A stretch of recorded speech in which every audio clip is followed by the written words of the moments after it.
Bonjour, bienvenue sur IF Prof pour ce nouveau webinaire. Vous êtes en train de rentrer tranquillement dans la salle de visioconférence.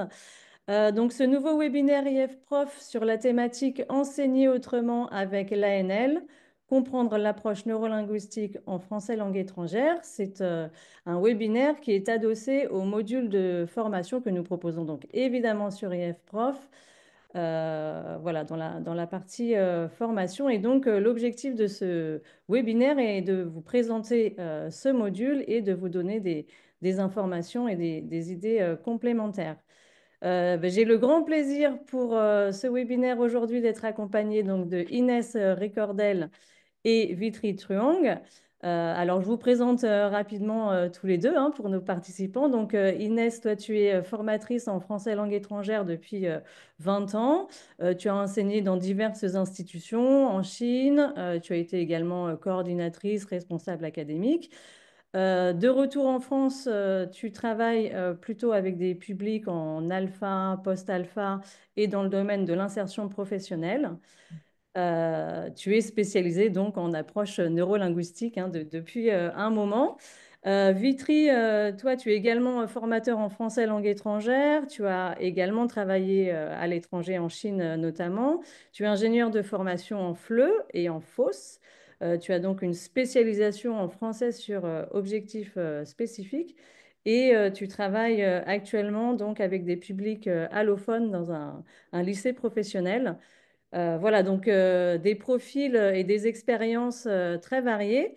Mais ce qui vous amène ici aujourd'hui, ce n'est pas tellement votre parcours FLE, mais c'est plutôt votre expertise en approche neurolinguistique, une expertise que vous avez depuis près de 15 ans maintenant, si je ne me trompe pas. Et donc, vous allez partager avec nous. Vous avez un petit peu contribué, enfin même grandement contribué à amener l'approche neurolinguistique en France. Et puis, vous partagez donc cette expérience et cette nouvelle approche grâce à votre organisme qui s'appelle ANL Formation. Et puis, donc, vous organisez des formations de formateurs régulièrement, justement, pour pouvoir former à cette approche que nous connaissons peu, mais que nous avons hâte de découvrir grâce à vous. Voilà, je vous passe la parole. Merci beaucoup, Julie. Merci. Alors, je partage mon écran. Voilà, alors bonjour à tous. On Bonjour. est absolument ravis de vous retrouver pour cette présentation de la formation proposée sur IF Prof. Donc, premier pas en ANL, approche neurolinguistique, notion essentielle pour l'enseignement du FLE. Comme a dit Julie, Vitry et moi, nous sommes les concepteurs de ce module de formation. Nous avons conçu le contenu de cette formation et Learning Vibes a travaillé à la conception technique et merci beaucoup pour ça. Et par ailleurs, comme l'a rappelé Julie, nous sommes formateurs de formateurs en ANL et c'est pour ça qu'on a euh, créé notre organisme de formation qui s'appelle ANL Formation et j'ai mis le lien qui vous renvoie vers notre site ci-dessous. Voilà. Alors, les objectifs de ce webinaire, il y en a plusieurs. Donc, c'était de se présenter brièvement parce que Julie nous a vraiment très bien présenté, donc on n'a pas besoin de revenir trop là-dessus. Mais on voulait aussi revenir sur notre choix d'enseigner avec l'ANL, parce que c'est quand même ce qui nous a amené à la création de ce module. On voulait présenter aussi la formation, donc ses objectifs, ses modalités et son contenu. Et puis répondre aux questions qu'on a déjà reçues et vous parler aussi un peu de la formation en présentiel à venir cet été. Alors, avant toute chose, on voulait répondre à une première question qui nous a été posée pour savoir comment s'inscrire pour participer à cette formation. Donc, je vais revenir rapidement là-dessus. Donc, quand vous êtes sur votre moteur de recherche, vous tapez ifprof.com.org. Donc là, la première réponse qui arrive, vous cliquez dessus et ça vous amène à la première page d'IFprof. Et donc, vous avez l'onglet Formation IFprof. Et donc là encore, donc c'est plutôt en haut à gauche. Et donc là, vous cliquez encore une fois dessus. Et donc vous avez quatre formations qui apparaissent, dont la nôtre, premier pas en ANL. Une fois que vous avez déroulé le résumé et la présentation de la formation, vous avez l'onglet, enfin le bouton débuter la formation sur laquelle vous allez cliquer pour pouvoir commencer cette formation. Alors, bien sûr, il faut que vous soyez connecté pour commencer la formation. Voilà. Donc, maintenant que j'ai expliqué comment s'inscrire et comment participer à la formation, je vais revenir à ce point qui est de pourquoi l'ANL comme méthodologie d'enseignement. Donc là, il faut revenir quelques années en arrière. Donc, c'était 2011. Et Vitry et moi travaillions au département de français de l'Université normale de Chine du Sud à Guangzhou en Chine avec des étudiants chinois. Donc, eux, quand ils arrivent à l'université, qu'ils commencent leurs études en français, ils sont au niveau débutant et ils ont 4 ans pour se spécialiser en français des affaires. Donc, les 2 premières années sont consacrées à l'apprentissage du français et ensuite, les 2 années suivantes, ils vont se spécialiser en gestion, en management. Et donc, ça fait qu'on doit les amener à un très bon niveau B1, B2 à la fin de leurs études. Et au sein de l'équipe, donc des professeurs chinois, des professeurs français, on avait vraiment ces questions autour de la prise de parole des étudiants qui étaient peu spontanées. On avait des communications qui n'étaient pas fluides. Et puis, on constatait aussi des erreurs récurrentes et même à des niveaux avancés. Alors, on constatait aussi une place prépondérante qui était accordée à l'écrit avec un cloisonnement rigide entre les diverses compétences. Par exemple, euh, un professeur chinois prenait en charge le cours de grammaire, tandis qu'un lecteur francophone ou français prenait en charge le cours de conversation, par exemple. Il y avait aussi un recours à la grammaire-traduction. Et puis, du côté des étudiants, là, on avait une forte demande d'explications grammaticales, d'énonciation explicite des règles de grammaire, et ils avaient recours au dictionnaire électronique et donc à la traduction. Donc, on avait cet environnement d'apprentissage, d'enseignement. Donc, les questions de l'équipe, elles portaient sur l'oral, sur la correction des erreurs et sur comment privilégier des interactions dans des situations de communication. À ce moment-là, David Bell, directeur du département de français de l'UNCS, débute un doctorat et à cette occasion, il rencontre Claude Germain, donc co-concepteur avec John Nathan de l'approche neurolinguistique. Et tous les deux décident de venir en Chine pour nous présenter l'approche neurolinguistique. Donc pour Claude Germain nous parle de cette approche. Et là, toute l'équipe se met d'accord pour expérimenter l'implantation et l'adaptation de l'ANL en milieu universitaire chinois. Donc, vous voyez, on a déjà ce cadre, cet historique avec l'ANL qui sort du Canada pour aller vers la Chine. Et retour en France à partir de 2016. Et là, on continue à adapter l'ANL sur différents terrains. Donc, comme l'a mentionné Julie, on a travaillé dans des centres de langue, dans des centres de formation. Moi, actuellement, je travaille en milieu associatif avec des personnes migrantes, adultes, qui sont plus ou moins en immersion dans la société française et qui veulent s'intégrer à la société française par le travail. Donc moi, je suis beaucoup sur du français professionnel, du français langue étrangère, du FOSS énormément, de plus en plus. Tandis que Vitry, lui, il accompagne des élèves dans le milieu scolaire, de l'éducation nationale, en lycée professionnel. Donc, il accompagne des élèves allophones qui, eux, veulent poursuivre euh, leur éducation en CAP ou en bac professionnel, enfin, plus orienté vers du technique. Donc, nous continuons aussi à former à l'ANL des équipes enseignantes de l'éducation nationale, par exemple. Alors, pas en français langue étrangère, dans d'autres langues. On forme des collègues en Europe, en Espagne, en Belgique. On continue un petit peu de temps à autre au Japon aussi. Donc, voilà, nous continuons notre réflexion sur l'ANL, sur son adaptation dans les différents terrains et on continue de collaborer aussi avec les concepteurs de l'ANL. Alors, nos objectifs, quand on nous a proposé de créer ce module, donc nos objectifs de formation, c'était les suivants. Donc, comprendre des fondements théoriques et des concepts clés de l'ANL, analyser l'application de l'ANL dans des situations d'enseignement réel et de développer des compétences en littératie et en interaction communicative. Alors, tout au long de votre parcours, vous retrouverez ces objectifs et les modalités et la méthodologie utilisées au cours de la formation vous aident à vous repérer et à repérer ces objectifs. Il s'agit donc d'une formation, d'une première découverte à l'ANL dans un temps imparti à peu près à 3 heures.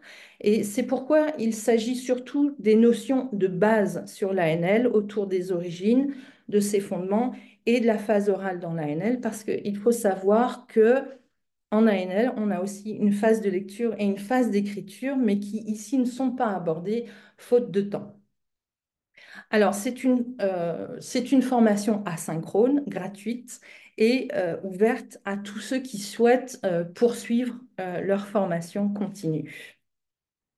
Alors, comme je le disais, les modalités et la méthodologie de formation, donc, tout au long de la formation, vous pouvez voir de manière très concrète, vous pouvez repérer où vous en êtes grâce à la colonne de gauche, là où c'est en vert et gris.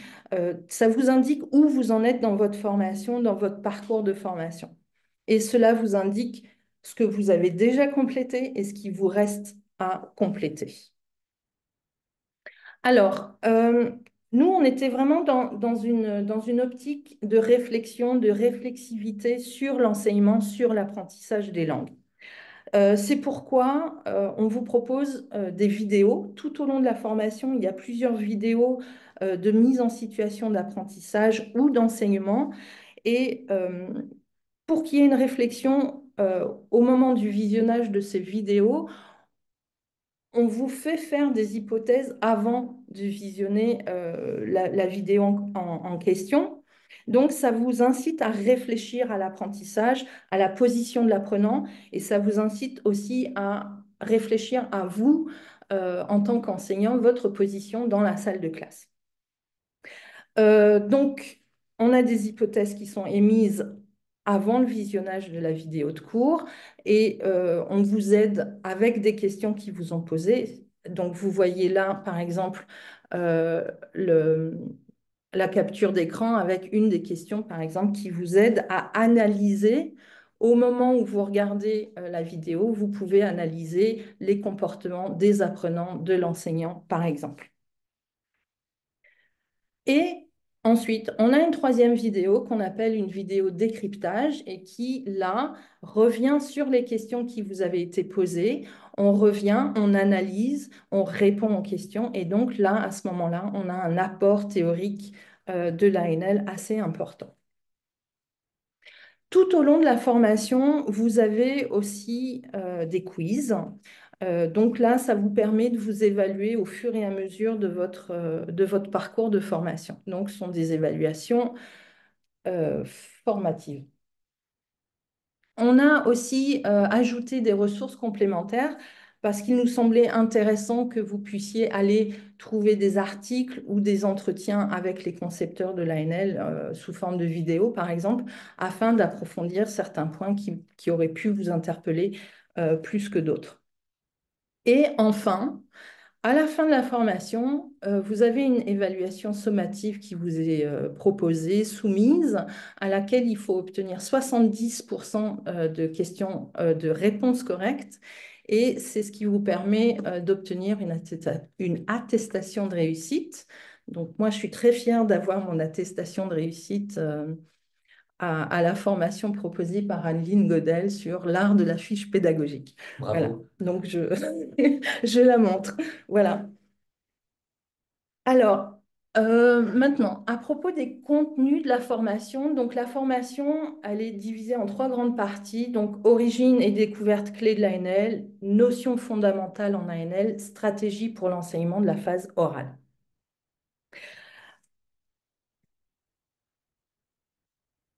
Alors là, chaque partie est divisée en sous-parties, en trois ou quatre sous-parties. Et là, par exemple, on a les origines de l'ANL, parce que bien sûr, il faut revenir au premier terrain expérimental qui était au Canada à Terre-Neuve, parce il y avait là aussi, il y avait réellement un questionnement de la part des enseignants sur leur enseignement, l'apprentissage des apprenants du français langue étrangère et avec des préadolescents, adolescents. Et là, il y avait vraiment cette nécessité d'explorer une méthodologie différente. Et donc l'ANL, on voit bien que l'ANL part du terrain, elle part des questionnements des enseignants, de la salle de classe, pour aller vers les neurosciences, pour aller vers la didactique des langues, avec le soutien des deux chercheurs, Claude Germain et John Netton. Mais voilà, vous voyez deux terrains différents, le terrain chinois, le terrain canadien, avec ces mêmes questionnements autour de l'apprentissage, de la prise de parole, de la motivation des élèves. Vraiment, on retrouve ces questionnements dans les deux terrains.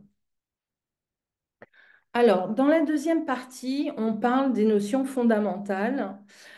Euh, Pardon, je suis allée un peu trop vite. Il faut que je reste sur la première partie, excusez-moi, sur les origines et les découvertes clés de l'ANL, parce que je voulais aussi revenir sur les notions dans la première découverte de savoir et habileté. Alors, en général, les apprenants sont habitués à apprendre du vocabulaire, des règles de grammaire, de la conjugaison, et notamment en s'appuyant sur l'écrit. Donc, l'enseignant a recours au tableau où l'élève écrit dans son cahier, mais ce qui leur pose un problème plus important aux élèves et à l'enseignant de fait, c'est la capacité à utiliser la langue, à agencer, combiner les mots pour former des phrases afin de dire le message qu'ils souhaitent dire et qu'ils veulent transmettre. C'est pourquoi il est vraiment important d'accentuer l'utilisation de la langue orale. Et là-dessus, on rejoint vraiment Sébastien qui a fait la présentation lors du webinaire sur la phonétique. Là, on est vraiment en accord avec les membres de Phonetics sur l'importance à accorder à l'oral. Donc maintenant, j'en viens à cette deuxième partie, notion fondamentale. Et là, vous aborderez la notion de grammaire interne, que vous voyez dans le 2.2, notion de grammaire interne et appréhension du concept d'aisance. Alors, pour expliquer rapidement, en ANL, la grammaire interne constitue l'habileté.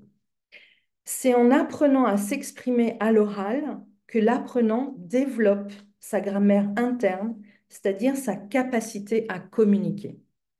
Et pour approfondir ces aspects, on vous invite à suivre la formation, évidemment, parce que là, ça vous est vraiment expliqué avec des vidéos, des hypothèses, des analyses et des retours en soutien à l'aspect théorique. Pardon. Alors, l'aisance et la précision sont des concepts qui ont bouleversé notre enseignement, en tout cas à Vitry et moi, clairement. Donc, l'aisance, c'est le fait de faire parler les apprenants en phrases complètes et qu'ils soient en mesure de combiner plusieurs phrases pour aboutir à une suite d'idées. Parce que les apprenants qui parlent en mots ou qui répondent par un mot ou quelques mots ne sont pas compris. Ce sont des élèves qui sont dans une situation de compréhension et qui donc sont relativement passifs dans leur apprentissage. Et par ailleurs, répondre par un mot ou par quelques mots empêche de développer l'habileté à communiquer, et donc empêche le développement de la grammaire interne. Alors, pour ce qui est de la précision, parce qu'on combine l'aisance et la précision, donc la précision, c'est le fait de parler correctement dans la langue cible, ou le plus correctement possible. Les apprenants qui commettent des erreurs, alors de quelque ordre que ce soit et quel que soit leur niveau, alors ça peut être des erreurs de prononciation, des erreurs morphosyntaxiques ou sur le lexique. Euh, donc ces élèves qui commettent ces erreurs, ils ne sont pas compris, ils sont mal compris ou même ils peuvent être dévalorisés par rapport à ces erreurs. Donc, dès lors, la correction des erreurs et la reprise des phrases corrigées par les apprenants sont essentielles pour s'exprimer de manière intelligible. Alors, évidemment, dans la troisième partie, on vous amène justement vers des stratégies sur comment amener les élèves à faire des phrases complètes, comment les corriger, parce qu'il y a des techniques très précises sans ostraciser ou sans pointer du doigt l'erreur, sans rentrer dans des explications grammaticales. On essaye de corriger dans une situation de communication de manière naturelle. On corrige les élèves sans qu'ils se rendent vraiment compte que eux sont en train de se corriger. Mais donc là, on est vraiment dans le domaine de la neuroscience parce que l'élève qui a fait une erreur, euh, je vais vous donner un exemple. Si je dis à un élève, voilà, moi j'ai 40 ans et toi, tu as quel âge? Et il me répond, je suis 14. Hein, parce qu'il est passé par sa langue maternelle, il a fait une traduction et donc il me répond, je suis 14. Donc moi, je vais le répondre, je vais reprendre mon modèle et lui dire, ah, donc toi, tu as 14 ans, moi j'ai 40 ans et toi, tu as quel âge? Et là, il sera plus en mesure de reprendre sa phrase, sa réponse correctement en nous disant, oui, j'ai 14 ans. Donc voilà, là, dans cette troisième partie, on vous propose des techniques de classe pour que les élèves s'expriment en phrases complètes, pour qu'ils puissent se corriger. Alors, ça peut être de l'autocorrection, la correction apportée par l'enseignant, mais ça peut aussi être la correction apportée par les autres membres du groupe, par les autres élèves. Donc, comme je le disais tout à l'heure, sans passer par une explication grammaticale, sans dire à l'élève, attention, tu es en train de faire une erreur, on n'insiste pas et on ne souligne pas les erreurs. Et il est aussi question de l'authenticité de la communication parce que, euh, alors, valoriser les élèves en leur disant, ah, très bien, bravo, c'est une chose qu'on n'empêche pas en ALL, mais on veut pouvoir aussi apporter de la communication authentique en répondant ah, donc tu as 14 ans, bah tiens, c'est comme mon fils. Euh, on veut pouvoir prolonger la conversation qui est en place lors de la phase orale. Si vous dites très bien à un élève, il n'a rien à vous répondre. Alors que si vous lui dites ah, donc tu as 14 ans comme mon fils, et est-ce que tu as un frère ou une sœur et quel âge il a? Là, on est en train de prolonger la conversation. Voilà. Très rapidement, avant de passer à vos questions, parce qu'on a reçu des questions très intéressantes qu'on avait envie de traiter avec vous, juste pour vous présenter la formation initiale qu'on donnera cet été, donc du 21 au 25 juillet 2025. Donc ça aura lieu à Rouen, en Normandie, en France. Et là, on est sur une formation complète de 25 heures et c'est en partenariat avec l'école de langue French Normandie. Donc, si vous êtes intéressé, il faut s'adresser à Mélanie à l'adresse ci-dessous. Voilà. Donc, vos questions. Alors, on nous a posé la question de peut-on intégrer l'approche inactive en ANL? Alors, ce que j'ai compris d'inactif, c'est tout ce qui est en relation à la gestuelle, tout ce qui est en relation au mouvement, à la position du corps dans la classe, etc. Alors, oui, effectivement. Donc, comme j'ai dit tout à l'heure, il y a une grande, grande importance qui est accordée à l'oral. Donc là, la gestuelle, euh, elle me permet de me faire comprendre. C'est-à-dire que quand on est en phase orale, on est uniquement en phase orale, donc on n'écrit pas au tableau, les élèves n'ont pas de support écrit, on est dans de la conversation, dans de l'échange. Et donc, je peux m'appuyer sur des images ou alors je peux m'appuyer sur des gestes pour faire comprendre je mange, par exemple. Donc là, la gestuelle, elle est très importante. Le mime est très important. Et puis, la gestuelle contribue aussi à la correction des erreurs. Euh, il y a vraiment des manières de corriger qui se mettent en place dans les groupes. Si je pose la question à une élève, demander qu'est-ce que tu as mangé hier, et elle me répond, j'ai mange une soupe. Moi, je vais reprendre mon modèle et j'ai mangé. Ah, moi, hier, j'ai mangé une soupe aussi. Et donc, j'appuie mon geste, enfin, j'appuie ma parole par le geste qui fait comprendre à l'apprenante qu'elle doit accentuer sur le manger, par exemple, au passé composé. Donc, ça, c'est une manière, cette gestuelle, c'est une manière d'aider les élèves à se corriger, à leur faire comprendre qu'ils doivent se corriger. Et puis, je vous ai parlé de la phrase complète. Donc, l'élève doit parler en phrase complète. Ça, c'est vraiment le contrat, autant que possible, au niveau débutant, qu'ils soient en mesure de faire des phrases complètes pour construire, bâtir leur grammaire interne.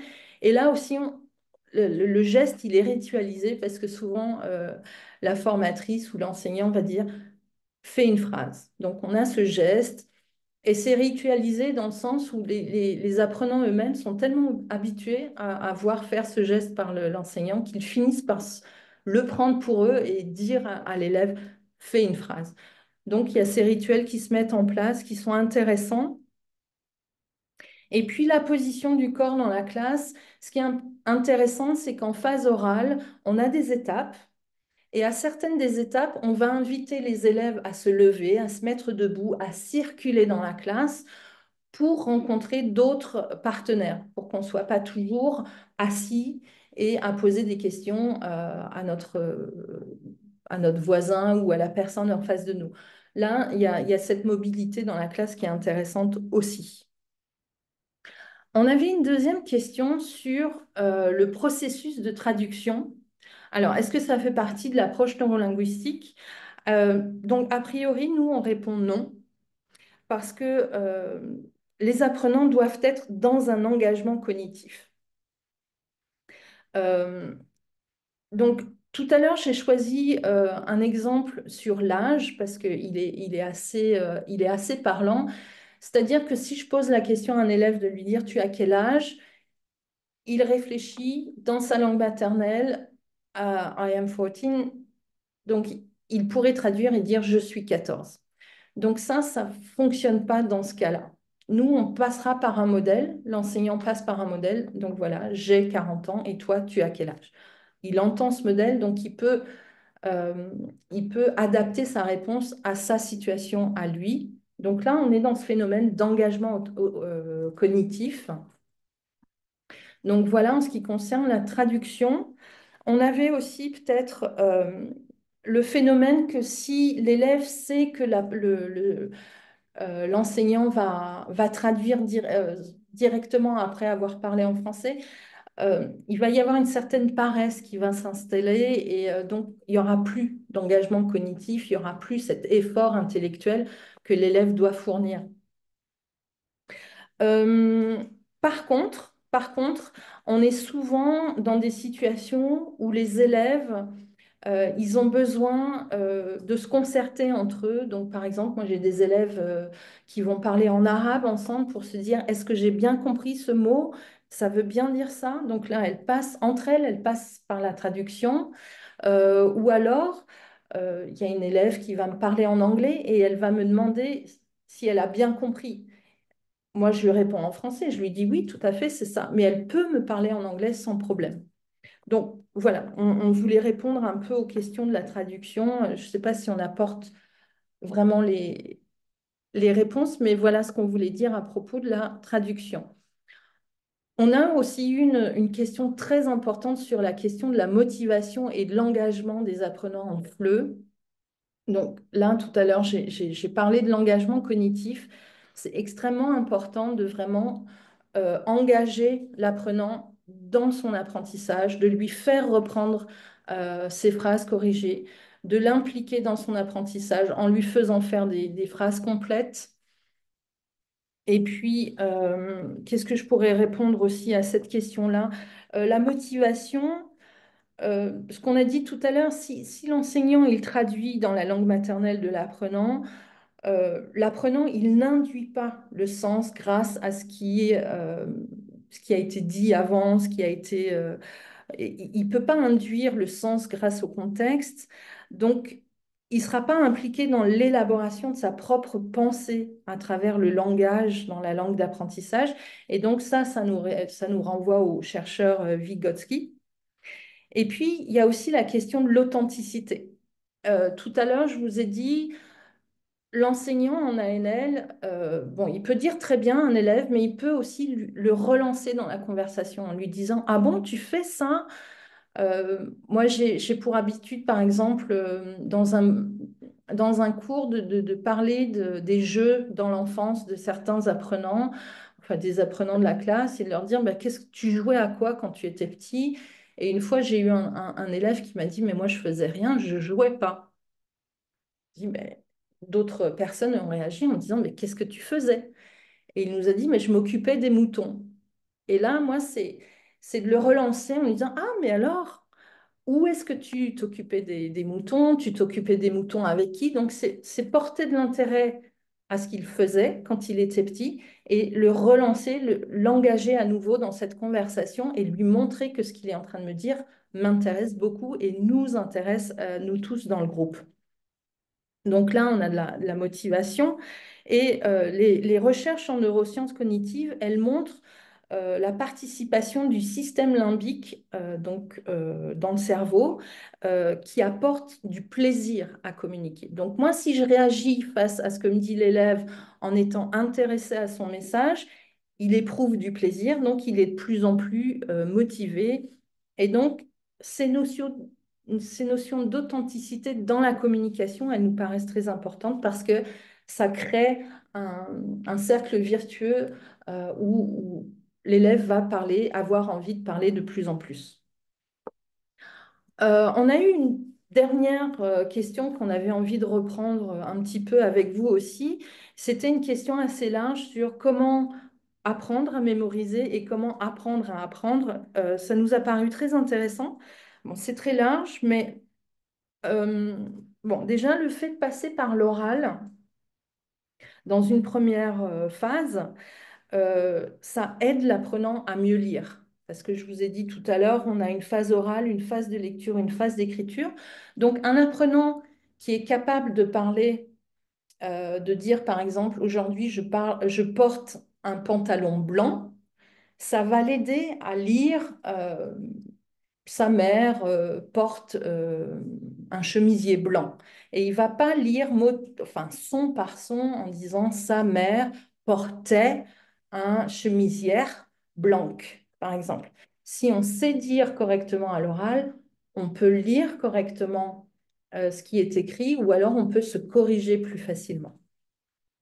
Et puis, il y a aussi le fait que passer par l'oral, passer d'abord par l'oral, c'est bâtir une habileté à l'oral et ça permet aux élèves de corriger leurs erreurs et également de corriger plus facilement à l'écrit.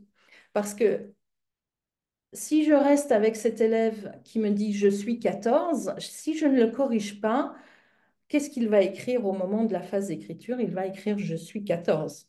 Alors que si on a pris le temps pendant la phase orale de le corriger, de reprendre les structures, très naturellement, il aura tendance à écrire j'ai 14 ans.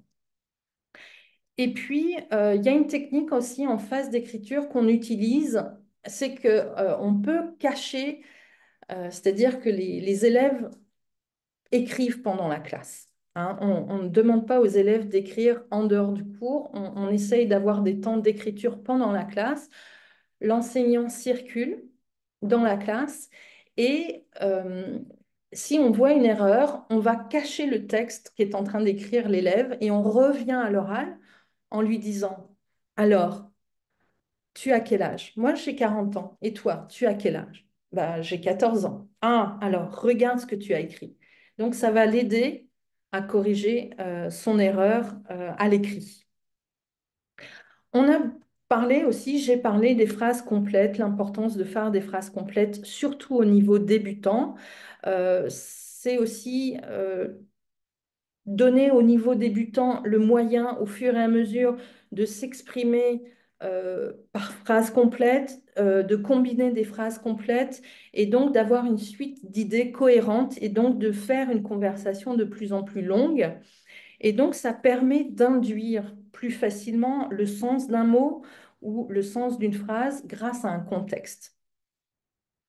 Et ça nous amène aussi à l'importance de la taxonomie de Bloom, parce que dès les niveaux débutants, on va très rapidement vers le pourquoi. Quand on aborde les loisirs, si un élève nous dit j'aime faire du sport, on va l'inciter à nous expliquer aussi pourquoi. Donc justifier sa réponse, pourquoi tu aimes faire du sport. Et donc tout à l'heure, j'ai parlé de la phase d'écriture, qui est aussi une phase importante. Euh, et là, l'apprenant, dès les niveaux débutants, on va les inciter à rédiger une phrase d'introduction, une phrase de conclusion à son texte et vraiment essayer d'avoir des textes qui font paragraphe. Donc là aussi, je pense que c'est aussi une manière d'apprendre à apprendre, une manière aussi pour mémoriser les structures.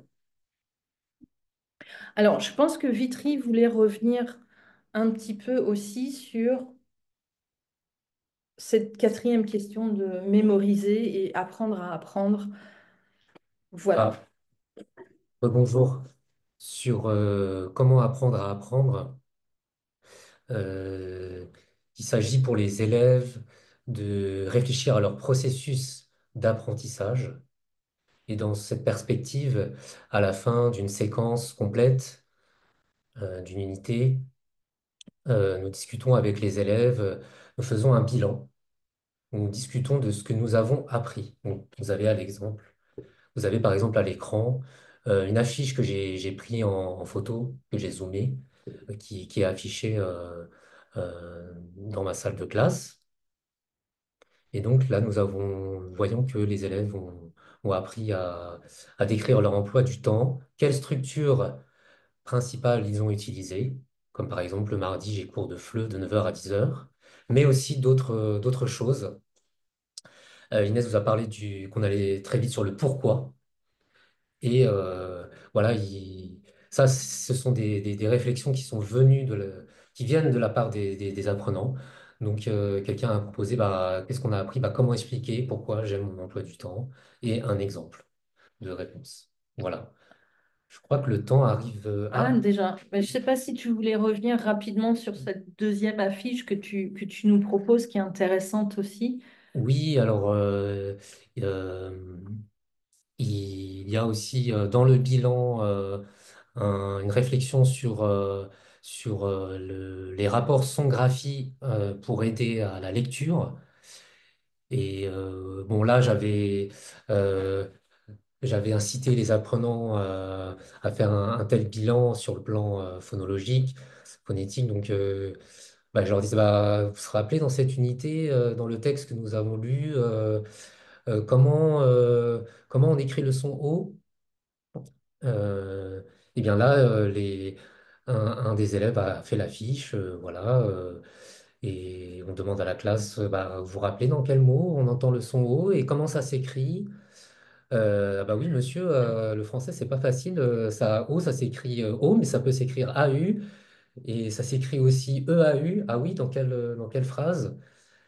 Voilà ce que ça donne dans ce bilan.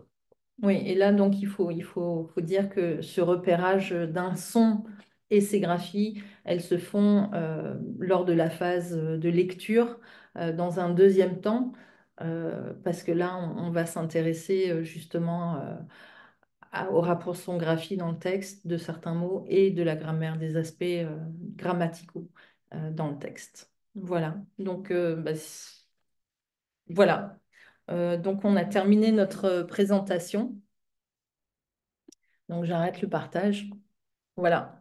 Ben, merci beaucoup, c'était vraiment très intéressant. On a peut-être encore quelques questions complémentaires qui ont été posées voilà, dans le petit onglet questions et réponses. Il y en a qui étaient vraiment intéressantes et je pense que un certain nombre de participants ont écouté Inès avec attention et donc n'avaient pas forcément sous les yeux les questions et réponses. Donc, Vitry, est-ce que tu veux bien peut-être reprendre certaines questions voilà, auxquelles tu as pu répondre par écrit, mais qui vont intéresser tout le monde? Oui, alors on a eu une question. Je suis. Alors peut-être déjà cette première question, j'ai déjà fait les modules, mais j'espérais trouver dans cette approche un moyen d'aider les apprenants plus spécifiquement dans leurs points forts, stratégie, plutôt visuels ou auditifs.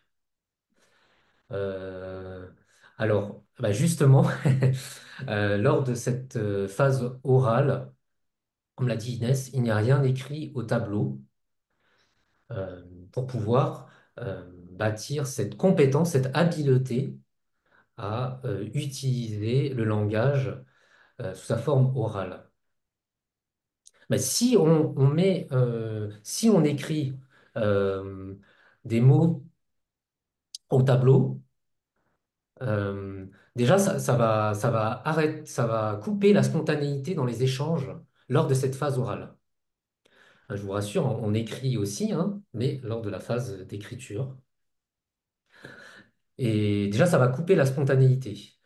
Autre chose, c'est que justement, euh, afin de renforcer euh, la capacité à communiquer, on va pas écrire, parce que sinon, les apprenants vont s'appuyer sur ce qui est écrit au tableau et nous le constatons, professeur, c'est que ça crée des malentendus. Ça peut créer des malentendus. Euh, Par exemple, certains élèves vont dire sport. Alors, parce que nous l'avons écrit au tableau à ce moment-là. Euh, et donc, là, on rejoint le fait que c'est important de construire cette fameuse grammaire interne, cette habileté, sans brouiller les pistes avec justement l'écrit. Oui, bah, ça, Sébastien, on a très bien parlé pendant le webinaire sur la phonétique. Là, on se rejoint complètement sur pas de traces écrites, pas tout de suite en tout cas, pour ne pas avoir cette confusion dont a parlé Vitry. Moi, je voulais revenir peut-être sur le visuel parce que là, il vous a montré certaines affiches qui sont dans sa salle de classe. Nous, on fait ça tout le temps. C'est-à-dire on va revenir, on va faire des bilans sur des points de grammaire, sur des points de comment dire telle ou telle chose, peut-être du lexique. Et là, on va jouer sur l'aspect visuel. Et donc, ce sera vu, ce sera visible pour les apprenants dans la salle de classe. Moi, je vois, il y a deux questions. Euh, Voilà. il y a une question sur l'approche. Est-elle probable pour un francophone qui veut apprendre l'anglais? Ben, en fait, je pense que oui, tout à fait, hein, parce que c'est une approche globale pour toutes les situations d'apprentissage de n'importe quelle langue étrangère. Je pense même qu'il y a des expériences qui sont menées. Il y a des expériences qui sont menées actuellement sur l'enseignement de l'anglais, Hmm. donc avec l'ANL au collège, par exemple, en France.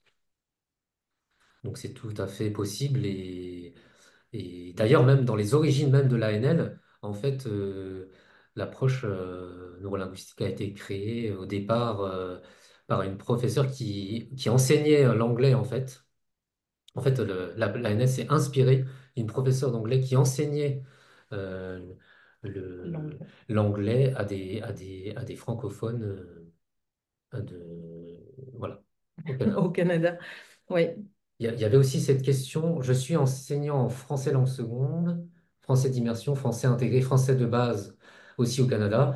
J'ai essayé cette approche, je vous garantis, elle ne fonctionne pas, surtout en écriture.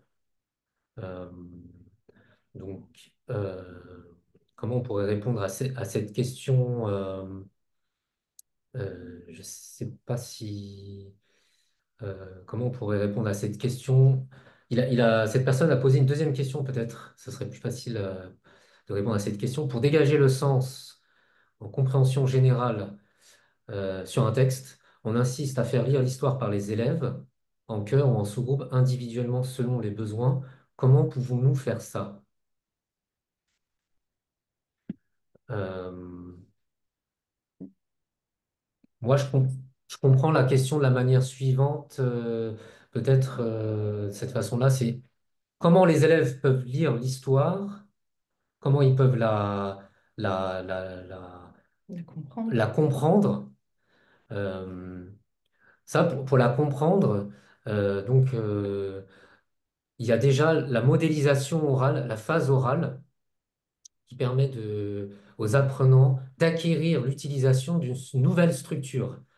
Donc, par exemple, dans le module de formation, dans la troisième partie, il y a l'acquisition de la nouvelle structure. Le matin au petit déjeuner, je mange telle ou telle chose, je bois telle ou telle chose.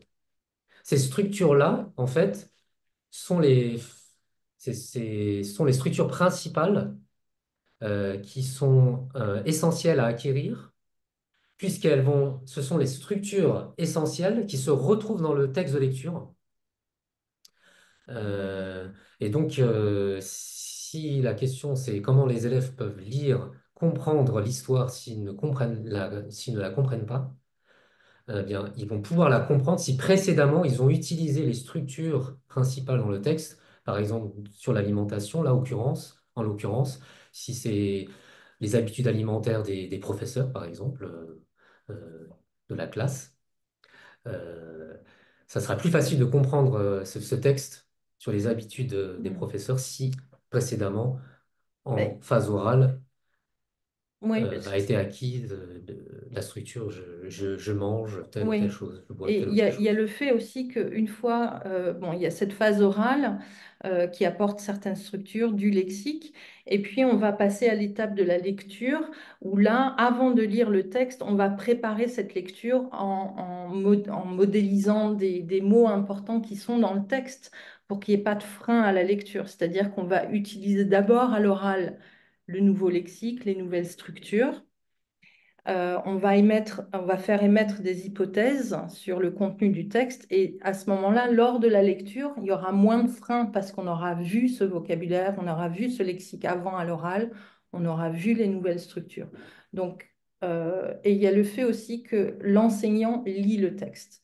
L'enseignant est le modèle en phase orale, en phase de lecture et en phase d'écriture. Donc c'est lui d'abord qui lit le texte et ensuite il invite les élèves à lire le texte. Parce que lui, en tant que modèle, il y a la prosodie, euh, il y a tout ce travail sur la lecture à voix haute. Et on s'adapte à notre public, au public qu'on a en face de soi. C'est vrai qu'en Chine, c'était des étudiants qui avaient déjà un parcours académique, donc qui avaient déjà une certaine gymnastique intellectuelle. Mais là, par exemple, aux lycéens migrants que j'ai, je vais pas lire le texte en entier d'abord une fois.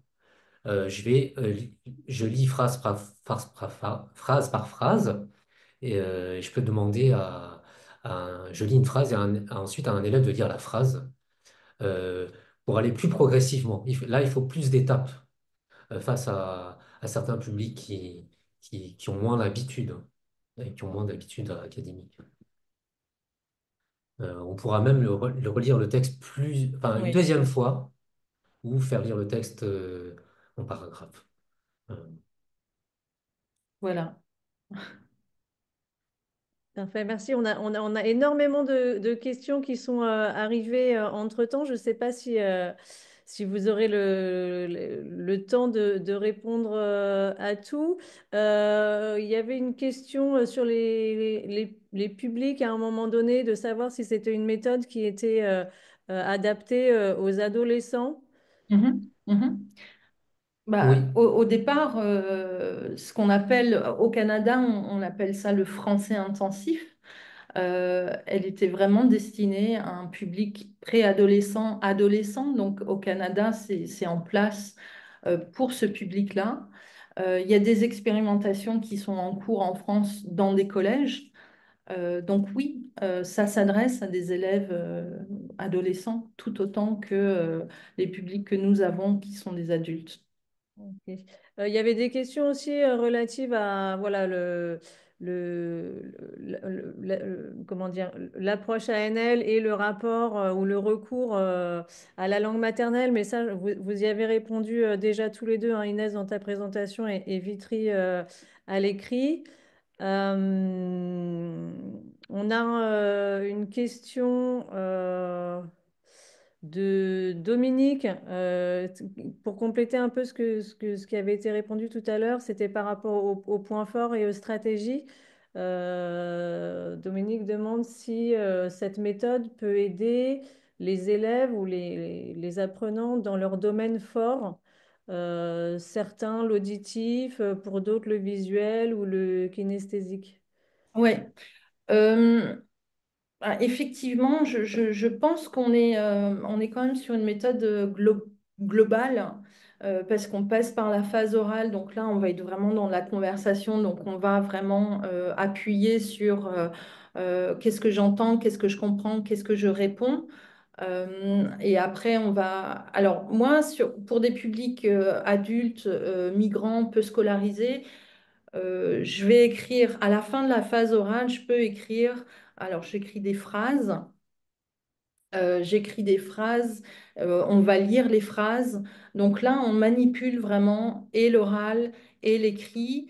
Les élèves sont souvent amenés à se lever pendant la phase orale pour rencontrer d'autres personnes dans la classe, pour circuler dans le cours, pour interagir avec d'autres personnes. Donc là aussi, on est dans une voilà, ils sont debout.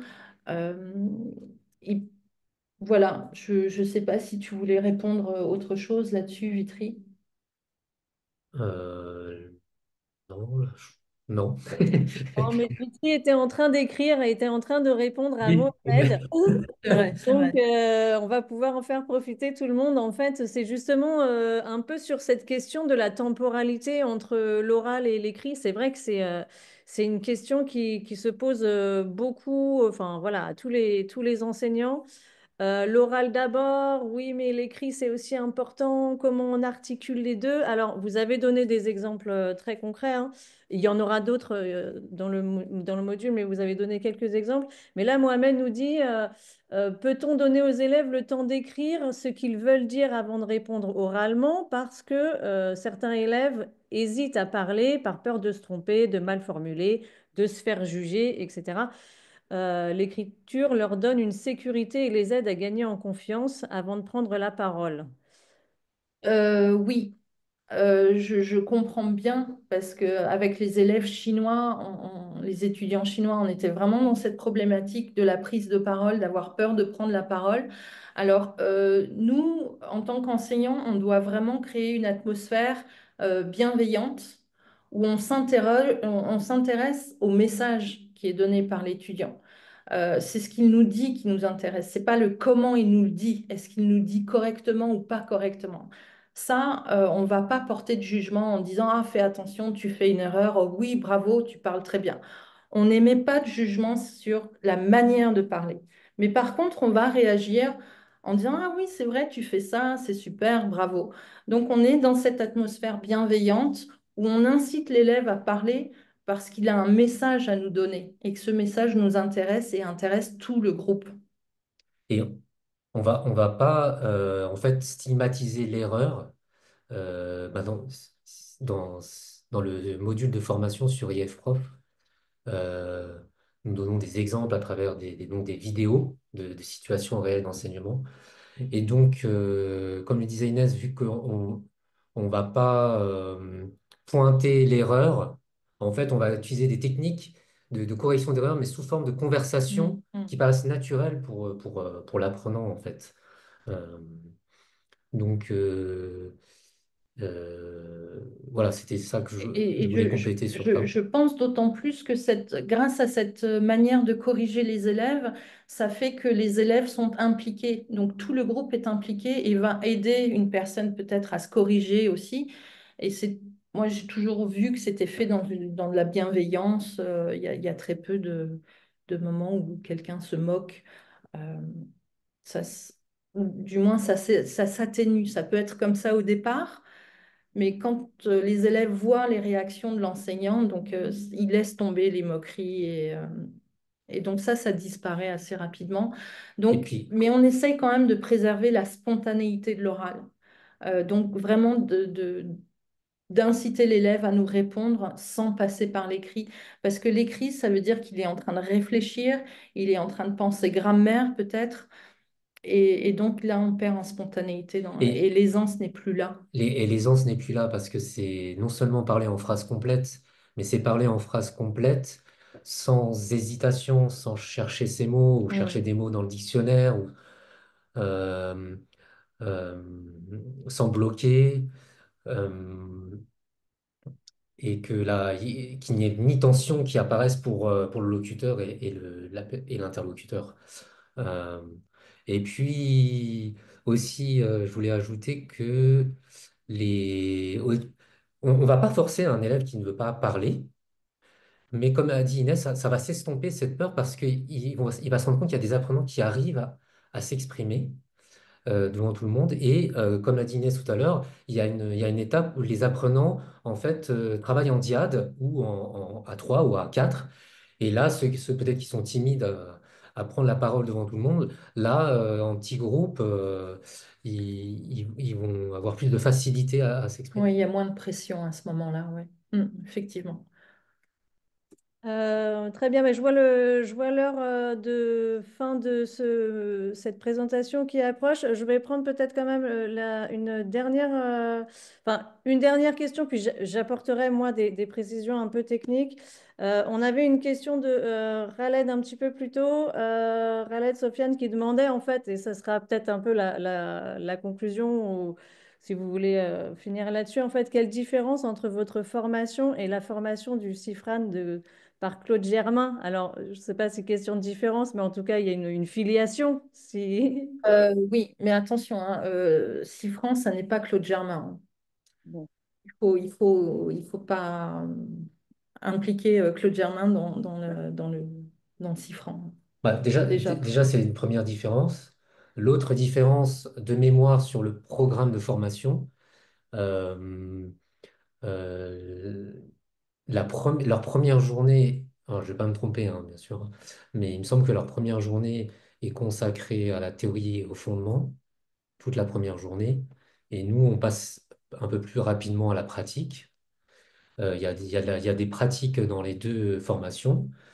Et par contre, la différence, ça, j'en suis quasiment sûr, c'est que dans notre formation, il y a une initiation à une création de séquences complètes en ANL. Et ça, c'est plutôt dans leur niveau de ça, de formation.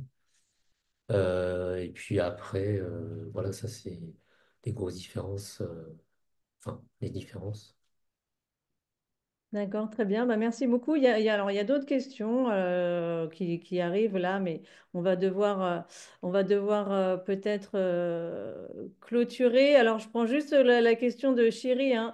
Veuillez nous aider sur comment enseigner l'intonation. Alors là, je vais plutôt renvoyer vers Oui. autre module qui n'est pas le module sur l'approche ANL, mais donc sur IFProf, on a un autre module autour de la correction phonétique avec une grosse partie autour de l'intonation et de la prosodie, justement. Donc, Inès y a fait référence tout à l'heure.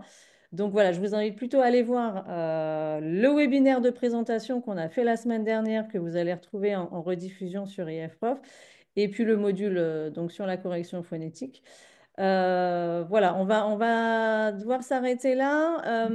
Il y a eu des questions, alors plutôt sur le module lui-même, pour savoir alors, le quiz d'évaluation finale. Alors, Inès vous a expliqué, hein, donc, sur le module de découverte de l'ANL sur IFProf, hein, que nous, on propose sur IFProf, qui a été donc développé par Vitry et Inès. Vous avez donc plusieurs étapes. À la fin de chaque partie, vous avez des quiz formatifs que vous pouvez reprendre à tout moment. De la même manière, s'il y a des explications que vous avez envie de revoir parce que bah, peut-être que vous avez fait un bout de formation et puis après vous avez fait une pause et 2 semaines plus tard, vous y revenez, vous avez envie de vous rafraîchir les idées, donc vous pouvez revoir toutes les vidéos, vous pouvez refaire tous les quiz. Et le quiz d'évaluation finale, vous avez également 2 essais. Et si vous réussissez donc à répondre à 70%, d'avoir 70% de bonnes réponses à la fin du module de formation, vous avez une attestation de réussite. Ça, c'est le fonctionnement pour tous les modules qu'on propose sur IFProf. Voilà. Et puis, je rappelle effectivement que ce webinaire est bien enregistré. Vous allez recevoir une notification quand le replay sera disponible. Et vous allez également recevoir de manière automatique une attestation de participation à ce webinaire qui est générée automatiquement et qui vous est envoyée bah, dans les quelques minutes après la clôture de celui-ci. Voilà. Je vous remercie beaucoup, Inès et Vitry, pour voilà, ces explications complémentaires, à la fois d'avoir présenté le module de formation sur IFProf, mais également d'avoir répondu aux questions qui avaient été envoyées via le Google Form lorsqu'on avait envoyé les invitations pour ce webinaire. Ben, c'est un module de découverte hein, de l'ANL, donc voilà, c'est une première, voilà, une première découverte. Si vous avez envie de continuer à vous former, ben, je vous invite ensuite à contacter Vitry et Inès pour avoir une formation plus conséquente. En tout cas, j'espère que cette approche vous aura intéressé, suscité votre curiosité. Et bah, quant à nous, on se retrouve au mois d'avril pour un prochain webinaire thématique dont le sujet vous sera dévoilé très prochainement. Voilà, merci beaucoup Merci, Merci. et puis à bientôt sur IF Prof. Au revoir. au revoir.